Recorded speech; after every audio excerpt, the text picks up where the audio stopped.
Sitting here thinking and reflecting, one of the biggest thing, I don't want to call it a mistake, but we can call it a mistake because now I've realized that actually we make mistake as human being. And the one biggest mistake I've made in my life was to think that other people are the problem in life. I used to think like that. I just want to own that. I want to be accountable and responsible of how I choose to see things. I used to think that, I get angry and upset because of other people's way of reaction, of how they conduct themselves.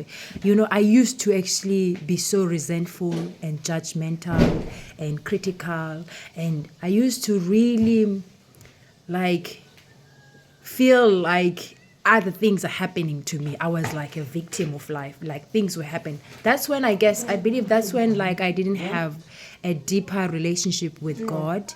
That's when I used to think like, just people are the one that makes my world goes around, or things in life and situation. So whatever happens around me in my life, or how people conduct themselves, I will blame them for me not feeling the way I'm feeling.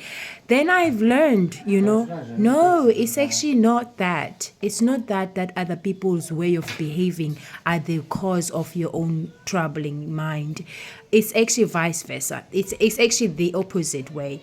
You actually tend to feel how you are feeling based on what you are telling your mind. What you tell your mind determines what you're going to feel about anything, about anyone. So it's not other people. Other people are only reflecting.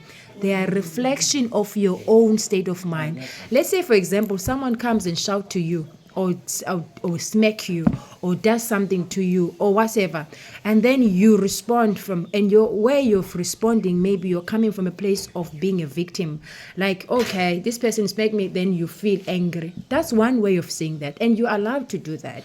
But one thing that I've come to understand about the healing state of mind, where you actually can feel at peace with yourself and with life, is you having that mindset of a Christ-like that is very open, okay, where you can actually understand that there's laws and principles that influences our behavior, that makes us behave in a certain way. When I guess that's why Jesus Christ was Jesus Christ, because he had a very altruistic way of seeing people, of understanding people's humans' nature and consciousness, and hence he was the person he was. So he had such a lot of grace and abundance to understand people on a different level.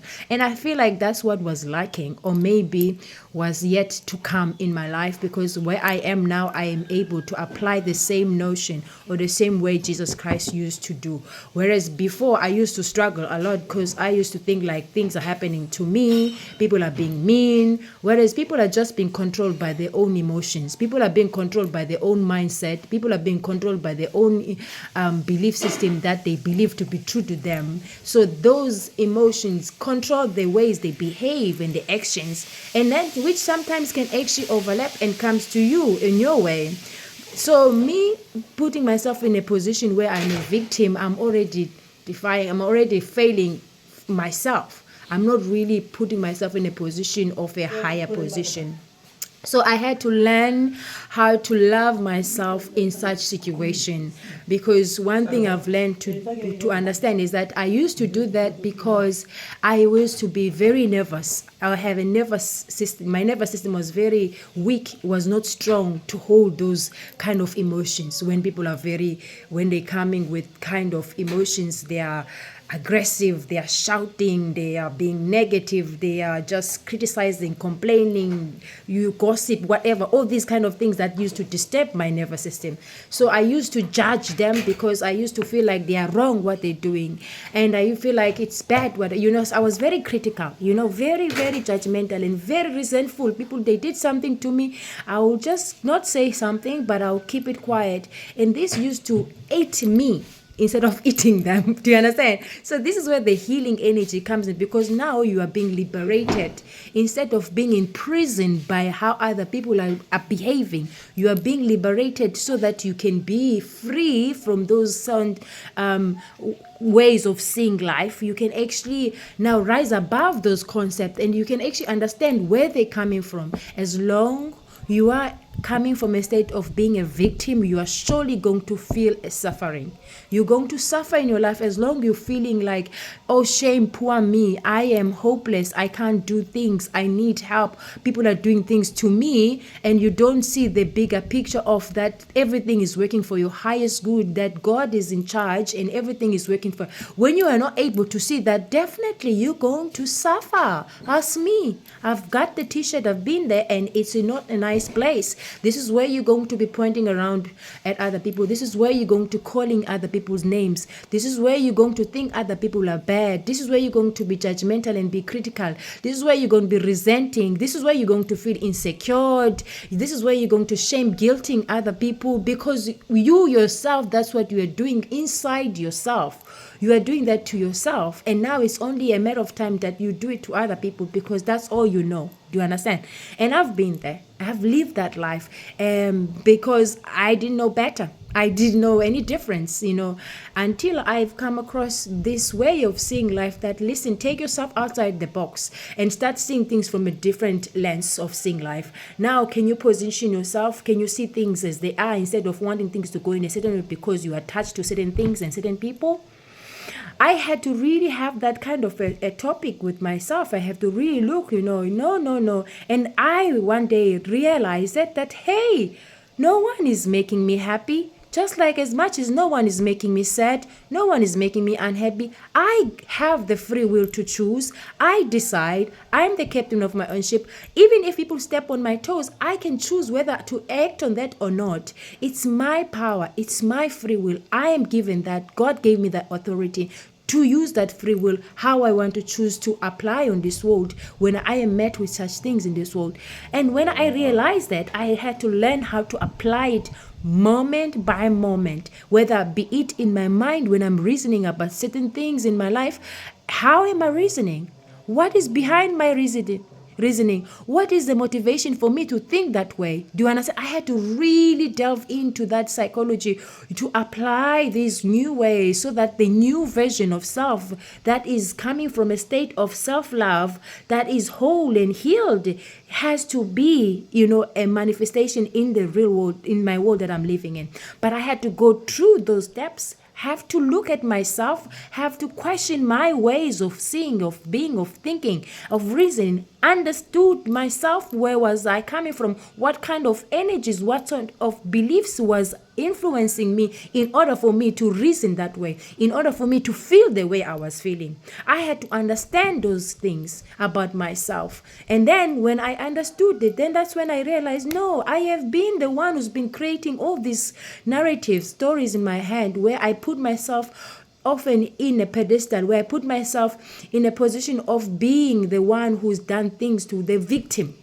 I was the victim all the time, and hence I felt.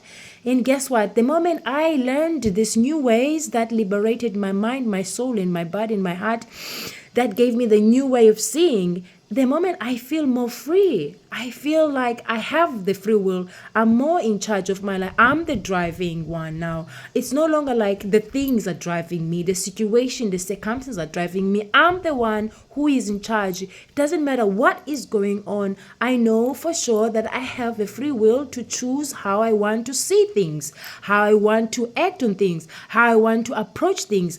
The situations, the people, the things, the events are not having influence. They are not the one who's driving. They can come and be. Things can happen. Still, I have the power to apply my own authority and power in my own free will. And that's what I call self-love, self-applied love, which have taken many years for me to apply it over and over. Because let's go back again. Prior that, I didn't know all these things. I didn't know about self-love. I didn't know that you can learn to new ways to change your mindset. If your mindset is actually creating problems for you, you're not being happy how you feel about life, then there's a new way. And hence I call it grace, because it's not really in my power. All I knew that I used to struggle like everybody. I used to suffer life just like everybody. But at some point, it got into a place where I just escalated and I transitioned to a different dimension, that has a different way of seeing life, that required me to look at myself in the mirror and really see things for what they are. That I had to stop fantasizing things in life, and I had to actually really take responsibility of my own energy, how I'm choosing to see things, how I'm choosing to act on things, how I choose to relate on things, how I choose to apply my energy. Why am I responding in this way? What motivation that are lying underneath my my actions? I needed to understand those kind of methods. I had no idea in the past. There was no such schooling in my life, and I had to learn this on my own. There was no certain book that was given to me, or someone who came and set me down, or there was no such thing. Something in me is like, come here, we need to teach you. We need to teach you about the ways, the art of living life, basically. And basically that's what happened. That's what happened. Life has changed in my life. I feel better, I feel great, I feel honored. I now appreciate challenging things. Things that used to scare the hell out of me. I now feel brave and bold enough to face my own fears, to really, put myself out there and not back down, and stand for what I mean and what I say and do what I say. And, I now have that capacity within me. Whereas before, I used to shrink at the face of, whenever I have to face my fears, I used to hide. I used to create a scene. I used to pretend. I used to do whatever, you name it. As long I was, I didn't have to face my own fears, I would do anything else. But now, I won't do anything else but to face my fears. I willingly choose to face my fears, knowing that in doing so, I know what actually is going to happen. I know what sort of energy I'm applying when I'm choosing to face my own fears. Whereas before, I didn't have. No. I didn't understand the whole method of facing your own fears, why I needed to face my fears. Now I do understand that, you know what? Face your own fear. You have to be strong enough to be able to face things that you are insecure about in life, things that makes you feel uncomfortable in life, things that you don't want to talk about in life. You need to be brave, because guess what? That's what I didn't like to do since I was a child. I used to cover everything with a peaceful smile, because I wanted everybody to be peaceful, because in the end, my way of acting was reflecting my discomfort in my nervous system. So my nervous system was very weak and vulnerable, and I didn't know how to ground my energy. So the best way I could come up with was to create a scene, was to, create a kind of like something that was going to give me a sense of security, at least to feel secured for a moment. Not knowing what I was creating, is going to become a hindering in my life. It's going to be an obstacle. But again, it's all life, in a sense that these things do happen for a purpose. But again, it's all about also having the ability to look back in your past, to see where you come from, to see what has influenced you, to see what is actually what you are to face, what to pay attention to, what you can do better now that now you have actually have achieved this information and this knowledge in life. So this is what I wanted to share about. Yeah, this is what I want to talk about. Thank you.